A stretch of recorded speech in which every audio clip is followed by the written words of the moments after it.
أننا مستمرون في الخطة الأمنية دون توقف.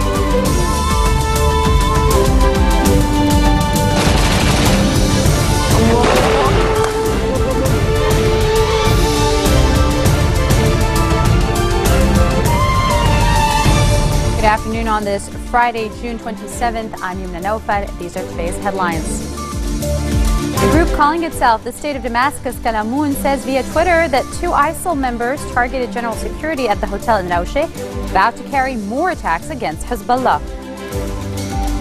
The Mufti of Tripoli and North Lebanon, Sheikh Malik Sha'ar, calls on religious officials, Sunnis and Shias, to stay away from armed struggles. And Kerry holds talks with the Syrian opposition and Saudi Arabia after the White House asked lawmakers for $500 million to train and equip rebels.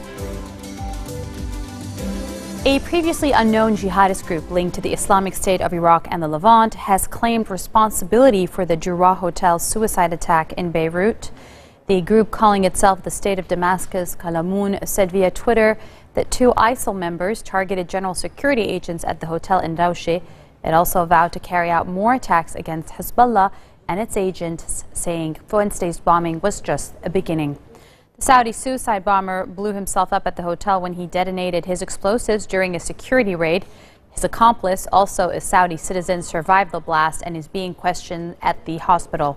The General Security Agency on Thursday circulated a picture of a Lebanese man known as Al-Munzir Khaldoun Al-Hassan, accused of providing the Jura hotel bombers with explosives. Media reports say they were plotting to target a Saha restaurant in Beirut's southern suburbs.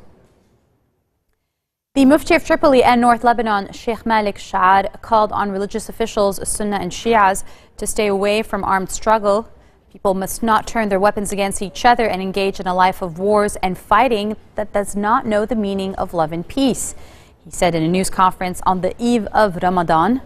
Addressing Sunni and Shia religious leaders, he said to stay away from the fighting. It is time for us in Lebanon, particularly, and in the Arab world in general, to stop the plots aimed at causing evil to the country for the sake of achieving the goals of our only enemy, which is Israel.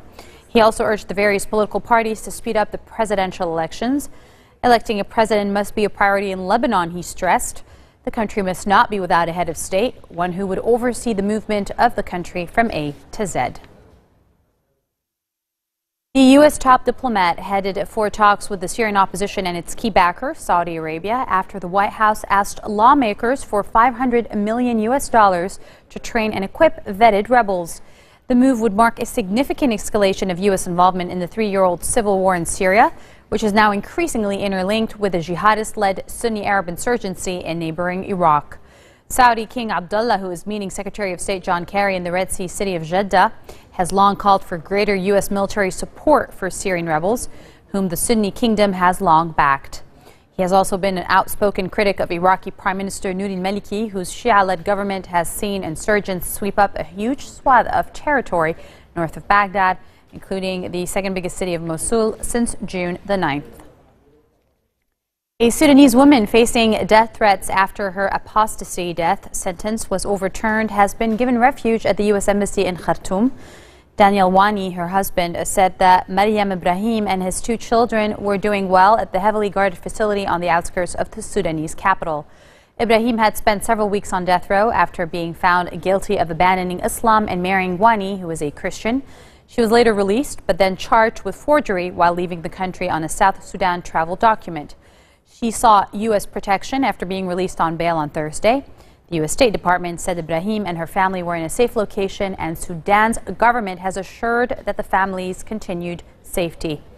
Ibrahim was born to a Muslim father and an Ethiopian Orthodox Christian mother. Conversion is outlawed on pain of death in Sudan. Russia warns of serious consequences after ex-Soviet Ukraine and Moldova signed key association agreements with the European Union over Kremlin objections. The consequences of the signing by Ukraine and Moldova will certainly be serious, Deputy Foreign Minister Grigory Karasin told the Interfax news agency. He added, however, that the signing of such a serious document is, of course, a sovereign right of any state. President Vladimir Putin's spokesman warned that Russia would act if the accord ended up hurting its economic interests. The hugely symbolic deal lies at the heart of a raging crisis in Ukraine, sparked by Moscow-backed former President Viktor Yanukovych's Sudan decision to put the trade and political agreement on ice in November following pressure from Moscow.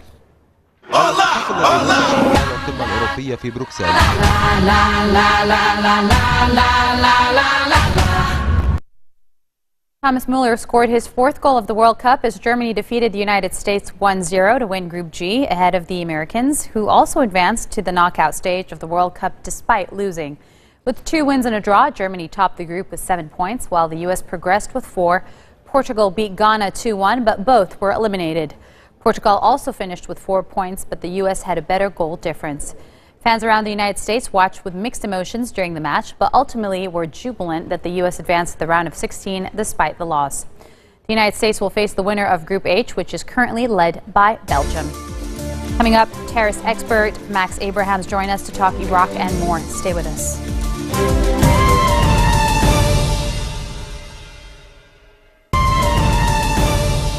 Welcome back.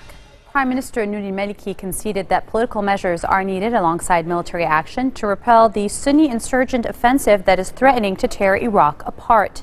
He spoke as British Foreign Secretary William Hague urged Iraqi leaders to unite in the face of the onslaught led by the Islamic State of Iraq and the Levant, which has killed nearly 1,100 people and displaced more than 500,000 more. Iraqi forces launched a helicopter-borne assault aimed at opening the way to retaking militant-held Tikrit, while the autonomous Kurdish region further staked its claim to the disputed city of Kirkuk. Powerful Shia cleric Muqtada Sadr, meanwhile, risked ratcheting up already high sectarian tensions by vowing to shake the ground under the feet of the advancing militants. Later on Thursday, a suicide bomb in a predominantly Shia area of Baghdad killed 19 people. On the line with us live from Washington is terrorism analyst Max Abrahams. Max, can you hear me? Yes, I can. Happy to be with you. Thank you for being with us. Max, Iraq's top Shia sheikh basically called on political blocs to agree on the next prime minister before the newly elected parliament sits next week, stepping up pressure, of course, on political leaders to set aside their differences and form an inclusive government in the face of the Sunni militants who have been raiding Iraq. They are known as ISIS. What can you tell us about ISIS as it stands today in Iraq? Sure. Well, I think that there's a general sense, there's an agreement that the current government is fanning the sectarian situation in Iraq. There's a real sense that Maliki betrayed the Sunnis when he came to power, and when American forces left Iraq, he really became very anti-Sunni, and he purged many members, and there were disappearances and killings and not a fair sharing of the bounty of the country with the Kurds and the Sunnis. And so what we're seeing there is largely a sectarian conflict, and Maliki is really part of the problem. There have been some mixed impressions about what he said yesterday about whether he's really demonstrating a willingness to shake things up and to basically broaden his coalition. But right, because, in general, I think he very much wants to hold on to power, and this is contributing to ISIS's strength by turning the Sunni population in Iraq towards ISIS, which is all against the government. Right. He said yesterday, and I'm quoting what he said. He said that basically forming a unity government would be considered, he would consider it a coup. And you were saying that it's forcing a lot of Sunnis in Iraq, I presume, to basically, even if they're moderate Sunnis, to join ISIS in their quest for more rights for the Sunni population, for the Sunni minority there. But what are your predictions in terms of, so far since June 9th, there's been thousands killed. What are your predictions for how this is all going to unravel?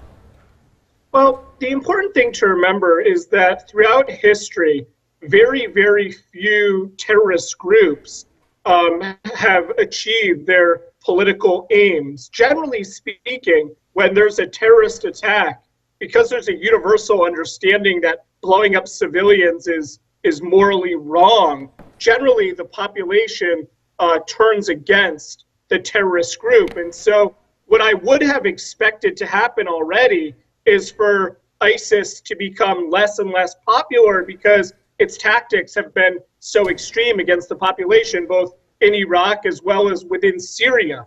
But the reason why Sunnis are not turning against ISIS is precisely because they're also opposed to Maliki. And ISIS is opposed to Maliki. And so for that reason, ISIS is being supported. But I think that if Maliki were to go, I think Sunni support for ISIS would decline dramatically.